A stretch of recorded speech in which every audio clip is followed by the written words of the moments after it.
Hey everybody! A couple of you have asked me for my favorite recipes, and so I'm actually giving you the recipe that made my loving boyfriend Trevor fall in love with me.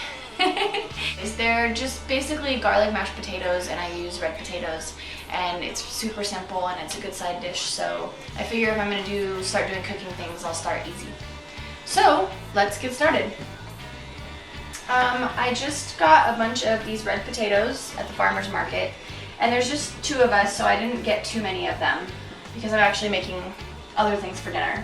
So I start with boiling water, and then just about that much salt in it to salt the potatoes. Okay, so then I chop the potatoes and I try to get them all uniformly the same size so that they cook the same. About that big. I guess it would be the size of a potato that's cut into quarters. So I cut them all about that same size. And if you cut them too small, I find that they get, they fall apart when you try to mash them. And then they get kind of gummy when you add the milk and stuff afterwards, so make sure that they are not too small. And then if you get these little dark spots, on your potatoes, just cut them off because I keep the skins on when I mash them and those make them kind of unpleasant. Okay, so basically now you're just going to put all of your potatoes into your pot of boiling water, and be sure you don't splash yourself with hot boiling water because it will burn the crap out of you. A lot of people start boiled eggs in unboiled water or unheated water, which is fine, but you don't want to do that with potatoes because they'll absorb the water and then you'll have watery mashed potatoes. So you want the water to be as hot as possible so that they cook as fast as possible, because the longer they're in the water, the more water they'll actually absorb. Okay, so you want to boil them until they get fork soft. So basically, when a fork can just go into them easily, but they're not falling apart yet. You can see the skins kind of fall off of them, which is fine. As long as they're not actually like disintegrating, you still want them to be a little bit firm so that they're not all waterlogged. So then you just want to strain them.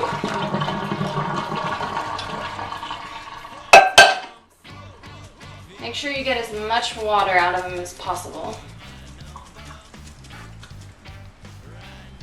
You feeling my boobs? And make sure your perverted boyfriend isn't watching you do this because your boobs will be jiggling all over the place. Well, unless you're a man. Well, even then, sometimes. So transfer them to a mixing bowl. And then I just usually take a fork and just give them a soft mash before I start seasoning and adding anything. So now I'm going to start with the seasoning. You're going to do, I use sea salt, but you can use any salt that you prefer. But just salt and pepper to taste. I don't like to give measurements on this because some people hate salt and some people love it. Same thing with pepper. If you don't like pepper, you don't have to use it. I'm a fan of pepper. Okay, so now you're gonna take some milk. I just use 1% milk because it's a little bit healthier, especially because I use sour cream in here. But you can also use buttermilk, which is a little bit healthier, or you can use whole milk, which is a little bit thicker. And I don't measure it, I just kind of see based on how many potatoes I have. So I'd say this is probably like 1/3 of a cup. You don't want too much milk because if you use too much milk, it'll make your potatoes gummy, and that is gross. So now I'm going to use garlic. I just buy this chopped garlic at the store. It's a lot easier and faster when I'm doing like a weeknight meal. And I take about a 1/2 tablespoon of it. Let's do another half. These are going to be exquisitely garlicky. Okay, and then before your potatoes start cooling down, I usually take about 2.5 tablespoons of butter. I find it's easier when you use the stick kind because you can just use their measurements they've already provided versus trying to measure out the tubs. I use butter versus margarine because I like real things, and I don't use low fat. I don't use can't believe it's not butter. Mashed potatoes should be delicious and fatty. And if you don't want them fatty, then bake them or do something different. Okay, so I'm just gonna let that melt, and then the secret ingredient, sour cream. So use about 1/8 of a cup of sour cream. This is what gives them a delicious, creamy texture. So then you're just gonna mash them like on medium with a hand mixer. I don't mash them completely smooth because, well, for one, there's skins, so they can't get completely smooth. And for another, I like them kind of lumpy. So I just give them a mash to kind of get all the liquid creamed in there.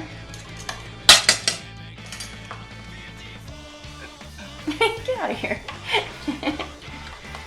If you could smell this wonderful garlic smell. And I just take a spoon.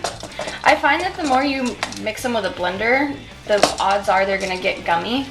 So I just like to mix the rest of the stuff. You can see some of the butter hasn't melted yet, but I'm not hating on butter pockets. They're kind of delicious. So this is the texture you want them. You want them nice and creamy and soft.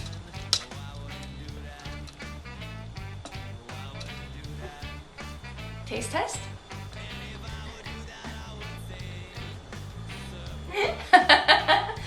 That's good.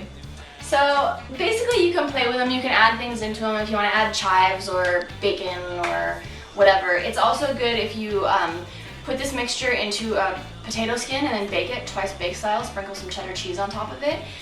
If you want to do the gravy side of mashed potatoes, you can always omit the garlic and just do plain old mashed potatoes and gravy, but they're my favorite and they're delicious, and I have the love of my life because of them. So hopefully they help you guys. How to get a husband with mashed potatoes. Let me know what you think. Make them and tell me if you think they're delicious or if you would change something. And let me know if you want to see me cook anything else. 54.